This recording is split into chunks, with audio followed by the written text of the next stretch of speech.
धीरे धीरे लेकिन निश्चित रूप से जाति जनगणना की मांग जोर पकड़ रही है। स्टॉप। इसकी चुनावी संवेदनशील प्रकृति को देखते हुए इस पर कोई सवाल ही नहीं उठा सकता। स्टॉप। लेकिन मोदी सरकार कब इसे आगे बढ़ाएगी? 135 करोड़ की आबादी वाले देश में हजारों जातियों और उपजातियों की देशव्यापी गिनती एक बहुत बड़ा वित्तीय बोझ है और इसके लिए लाखों स्कूली शिक्षकों और अन्य कर्मियों की तैनाती करनी होगी। स्टॉप। लेकिन कई कारकों के संयोजन की वजह से जाति जनगणना पहले से ही एक हॉट बटन मुद्दा बन गया है। स्टॉप। जब तक इसे पहले नहीं सुलझाया जाता, यह आने वाले विधानसभा चुनाव में और अंततः 2024 के संसदीय चुनाव में जोर से गूंजेगा। सुप्रीम कोर्ट द्वारा हाल ही में सरकार के पाले में गेंद डालने के बाद जाति आधारित दल इसके लिए आक्रामक रूप से पिचिंग कर रहे हैं। स्टॉप। शीर्ष अदालत ने कहा कि यह सरकार के ऊपर है कि वह इस तरह का कार्य करे, जबकि ऐसा करते हुए वह मौजूदा SC, ST और OBC सहित सभी आरक्षणों पर 50% की सीमा का पालन करेगी। स्टॉप। महाराष्ट्र में मराठा, हरियाणा और यूपी में जाट, गुजरात में पटेल आदि जैसे नए समूह आरक्षण की मांग के लिए संघर्ष कर रहे हैं, लेकिन 50% की ऊपरी सरकारी नौकरी और शैक्षिक सीटों में अधिक हिस्सेदारी के लिए उनकी महत्वाकांक्षा को विफल कर देती है। वे शिकायत करते हैं कि आरक्षण के कारण OBC को राष्ट्रीय केक का एक बड़ा हिस्सा मिल रहा है, जबकि वे पीछे रह गए हैं। स्टॉप। आरक्षण के दायरे से बाहर जाकर लोगों के द्वारा सड़कों पर विरोध प्रदर्शनों को दबाने के लिए कुछ राज्यों में 50% की सीमा से पूरी तरह अवगत होने के बावजूद इन समूहों के लिए आरक्षण की घोषणा की थी, लेकिन इसमें आश्चर्य नहीं कि शीर्ष अदालत ने नवीनतम आरक्षणों को इस आधार पर रद्द कर दिया कि ये आधी सीमा से अधिक है। स्टॉप। जिसने शरद पवार और नीतीश कुमार जैसे नेताओं को यह मांग करने के लिए प्रेरित किया कि केंद्र आरक्षण पर 50% की सीमा को बढ़ाने के लिए एक संवैधानिक संशोधन करे। कुछ दिनों पहले मुख्यमंत्री नीतीश कुमार के नेतृत्व में बिहार के एक सर्वदलीय प्रतिनिधिमंडल ने जातिगत जनगणना के लिए दबाव बनाने के लिए प्रधानमंत्री से मुलाकात की थी। स्टॉप। यह महत्वपूर्ण है कि भाजपा नेता और बिहार के पूर्व मुख्यमंत्री सुशील मोदी ने सार्वजनिक रूप से जाति जनगणना के आह्वान का समर्थन किया है। स्टॉप। इसमें भी महत्वपूर्ण बात यह है कि जाति सर्वेक्षण का डर उच्च जातियों की चिंता से उपजा है। योग्यता प्रणाली के समर्थक की उनकी वास्तविक संख्या वर्तमान में अनुमानित से बहुत कम हो सकती है। स्टॉप। इसके विपरीत धारणा यह है कि OBC की वास्तविक संख्या 27% से कहीं अधिक हो सकती है। स्टॉप। स्पष्ट रूप से मंडल आयोग, जिसने 1980 में अपनी रिपोर्ट वापस प्रस्तुत की थी, ने भी अनुमान लगाया था कि OBC की संख्या कुल आबादी का 52% है। स्टॉप। यह देखते हुए कि पिछली देशव्यापी जाति जनगणना 1931 में आयोजित की गई थी। स्टॉप।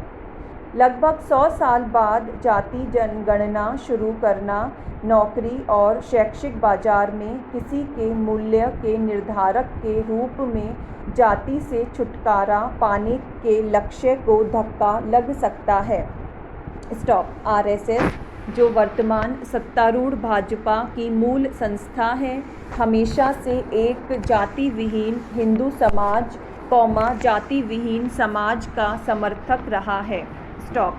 एक बार जाति जनगणना होने से इसका उद्देश्य समाप्त हो जाएगा। स्टॉप। गणतंत्र के संस्थापकों ने केवल पहले 10 वर्षों तक चलने वाले SC और ST आरक्षण की कल्पना की थी। स्टॉप। यह माना जाता था कि एक दशक के बाद पारंपरिक रूप से दबे हुए समूह उच्च जातियों के साथ सामाजिक और शैक्षणिक समानता प्राप्त करेंगे। स्टॉप। सत्तारूढ़ दल ने हाल ही में विस्तारित मोदी मंत्रालय में रिकॉर्ड संख्या में OBC को शामिल किए जाने पर प्रकाश डाला। स्टॉप। जाहिर है आने वाले यूपी विधानसभा चुनाव को देखते हुए ऐसा किया गया। स्टॉप। लेकिन अब यह स्वघोषित जाति आधारित पार्टियों को उनके ही खेल में हराने के लिए विभिन्न जातियों और उपजातियों को सहयोजित करने में माहिर है। स्टॉप। इसीलिए जाति आधारित सर्वेक्षण को मंजूरी देने के लिए चुनावी रूप से उपयुक्त समय का इंतज़ार करना होगा। स्टॉप। जाति विहीन समाज की शुरुआत करने की RSS की परियोजना अब खटाई में है। स्टॉप। Para change. सब जानते हैं कि कोरोना ने देश और दुनिया को हिलाकर रख दिया है। कहने वाले कहते हैं कि जब अच्छी चीज़ के ख़त्म होने का समय है तो फिर ये कोरोना जैसी महामारी क्यों नहीं ख़त्म होगी। स्टॉप। वक्त के साथ सब कुछ बदल जाता है। स्टॉप। पूरी दुनिया ने विशेषकर भारत ने कोरोना का डटकर मुकाबला किया। स्टॉप। इसकी 2 लहरों का सामना किया और बड़ा नुकसान झेलकर इसको परास्त भी किया। स्टॉप। इसीलिए अगर तीसरी लहर से लड़ना है या आगे इसको आने से पहले ही परास्त करना है तो फिर हालात का सामान्य होना भी ज़रूरी है। स्टॉप। क्योंकि हम जब सामान्य स्थिति में होंगे तो ज़्यादा मजबूत होंगे। स्टॉप। कोरोना को परास्त करने के लिए शारीरिक और मानसिक मजबूती दोनों ही ज़रूरी है। स्टॉप। दिल्ली सरकार ने भी अब अन्य राज्यों की तरह आखिरकार 1 सितंबर से स्कूल, कॉलेज और कोचिंग संस्थान खोलने का फैसला कर लिया है तो इसका दिल से स्वागत किया जाना चाहिए। स्टॉप। मैं राजनीति से दूर रहती हूँ, लेकिन अगर राजनीति से जुड़े लोग अच्छा करते हैं तो उसकी प्रशंसा करने में पीछे नहीं हटती। स्टॉप। केजरीवाल सरकार ने 2 दिन पहले ही कहा है कि 1 सितंबर से 9वीं से 12वीं कक्षा तक स्कूल खुलेंगे। स्टॉप। हफ्ता 10 दिन तक देखा जाएगा कि बच्चों के स्कूलों में आने का प्रभाव कैसा रहा। इस पहले चरण के अनुभव के आधार पर ही अन्य कक्षाओं को लेकर फैसला लिया जाएगा। स्टॉप। यह सचमुच स्वागत योग्य बात है कि केजरीवाल साहब ने यह भी कहा है कि पेरेंट्स की मंजूरी के बिना बच्चों को स्कूल आने के लिए मजबूर नहीं किया जाना चाहिए। स्टॉप। यदि 9वीं से 12वीं कक्षा तक हालात सामान्य रहते हैं तो फिर इसके बाद आगे बात बढ़ाई जाएगी। उनकी यह चरणबद्ध तरीके से स्कूल खोलने की तैयारी दरअसल दिल्ली आपदा प्रबंधन प्राधिकरण द्वारा उस एक्सपर्ट कमेटी की रिपोर्ट का आधार है जिसमें स्कूलों को स्थितियां सामान्य होता हुआ देखकर चरणबद्ध तरीके से खोलने की सिफारिश की गई। स्टॉप। हमारा यह भी मानना है कि छोटे बच्चों की सुरक्षा बहुत ज़रूरी है। स्टॉप। हम यहाँ स्पष्ट करना चाहते हैं कि जहाँ 1.5 वर्ष से ज़्यादा का इंतज़ार हमने स्कूलों के मामले में किया है, अब छोटे बच्चों के मामलों में भी जब हालात 100% सामान्य हो तभी कोई निर्णय लिया जाना चाहिए। स्टॉप। बचपन कभी भी घर पर बैठकर आगे की मंजिल तय नहीं कर सकता। स्टॉप।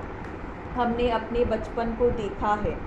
स्टॉप। हमारा बचपन नीले गगन के नीचे गलियों मोहल्लों में आपसी सद्भावना और प्रेम में बीता है, लिहाजा कमरों में बंद करके बच्चों की मानसिकता को संकीर्ण नहीं बनाया जा सकता। स्टॉप। यह ठीक है कि कोरोना की चुनौती के दौरान हमारे टीचर्स की मेहनत के दम पर बच्चों को ऑनलाइन से जोड़ दिया गया, लेकिन मैं कई बार सोचती हूँ कि जो एक कक्षा में बैठकर पढ़ाई की जाती है, शिक्षकों का एक एक बच्चे से आमना सामना और संवाद, यह पढ़ाई का सही माध्यम है।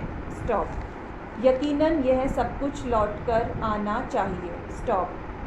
भगवान ने चाहा और डॉक्टरों तथा मेडिकल कर्मियों की सफलता रंग भी ला रही है, परंतु जब हम देश दुनिया से भारत के बारे में तीसरी लहर की आशंका की खबरें सुनते हैं तो फिर मन डर जाता है, लेकिन सुरक्षा के साथ और नियमों के पालन के साथ अगर हम आगे बढ़ रहे हैं तो फिर इसका स्वागत किया जाना चाहिए। स्टॉप।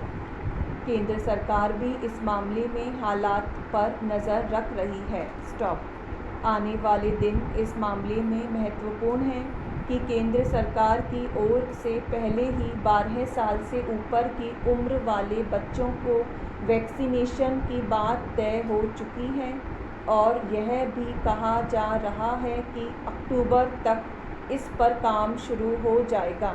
स्टॉप। हमारी सरकार से गुजारिश है कि यह काम खास तौर पर बच्चों का टीकाकरण जितनी जल्दी हो सके किया जाना चाहिए। स्टॉप। हालांकि 60 करोड़ भारतीयों को वैक्सीनेशन दी जा चुकी है, जो कि अच्छी बात है। स्टॉप। भविष्य की सुरक्षा भी वैक्सीन के फॉर्मूले पर केंद्रित है। स्टॉप। फिलहाल स्कूल खुल रहे हैं। स्टॉप। सुरक्षा, देखभाल और शिक्षा की बुनियादी संरचना वापस होनी चाहिए और बचपन की सुरक्षा और भी ज़रूरी है। स्टॉप। इसी उम्मीद के साथ अब कोरोना जैसी महामारी के बारे में यही कहेंगे कि हाथी निकल गया है, पूंछ बाकी है, लेकिन सुरक्षा बहुत ज़रूरी है। स्टॉप। सबके लिए, विशेष रूप से बच्चों की सुरक्षा बहुत ज़रूरी है।